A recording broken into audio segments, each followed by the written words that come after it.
DIUC, monsieur. Oui, merci Madame la Présidente.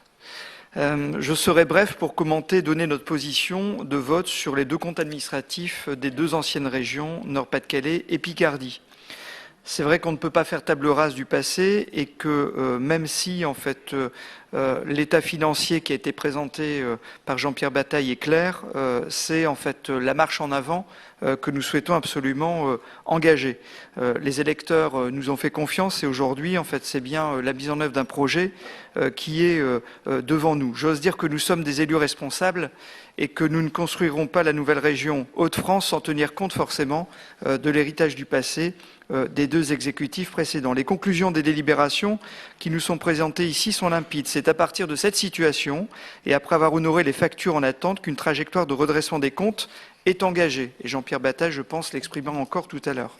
Alors nous assumerons cet héritage, tout simplement, et je tiens d'emblée à préciser que nous voterons donc favorablement sur ces deux comptes administratifs.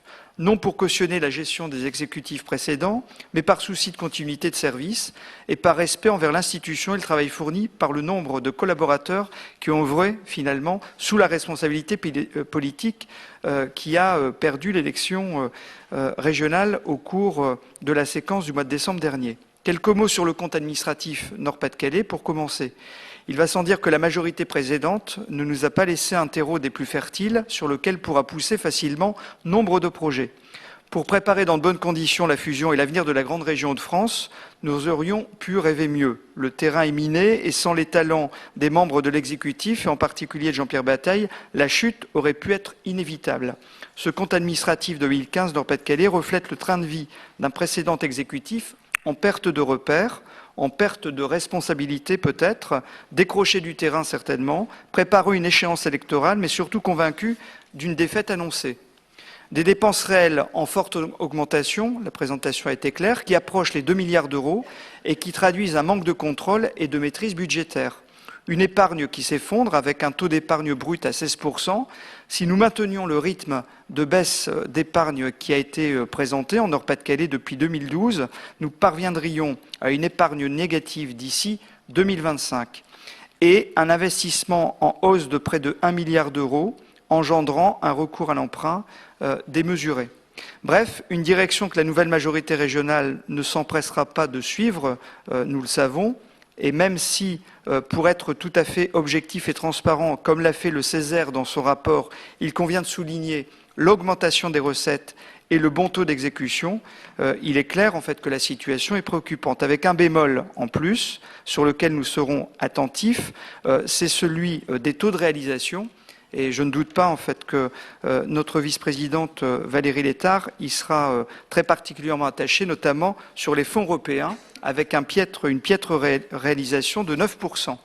Concernant le compte administratif de l'ex-région Picardie, force est de constater que la dynamique est la même qu'en Nord-Pas-de-Calais, un peu moins accentuée, mais avec un trou qui se creuse, des dépenses qui progressent, des ratios qui se détériorent, des dépenses réelles hors dette en forte augmentation par rapport à la moyenne des augmentations constatées dans le reste du mandat. Un emprunt mobilisé à hauteur de 120 millions d'euros, quand il était de 55 millions d'euros sur les CA précédents, un encours de la dette qui s'en ressent forcément, et des ratios qui se dégradent, en particulier les plus notables, comme le taux d'épargne brute, qui atteint un niveau de moins de 15%. Dans un souci de vérité et de transparence, là encore, il nous faut dire que la dégradation de la situation financière en Picardie n'est pas aussi alarmante qu'en Nord-Pas-de-Calais. Jean-Pierre Bataille l'a expliqué, Jean-François Rapin aussi. Comme nous le disions à l'occasion du rapport d'orientation budgétaire, le Nord-Pas-de-Calais peut même remercier la Picardie, ça fera plaisir à Brigitte Fourré et à nos amis Picard, sans qui elle courait tout droit à la mise sous tutelle. Monsieur le Président, le mariage entre nos deux anciennes régions a été prononcé, la dot n'est pas conséquente, le panier est bien vide. Mais comme nous savons tous qu'il s'agit d'un mariage d'amour, je ne doute pas que nous saurons relever le défi qui est de taille pour progresser à un bel avenir et pour travailler sur un bel avenir à notre région et pour les 6 millions d'habitants.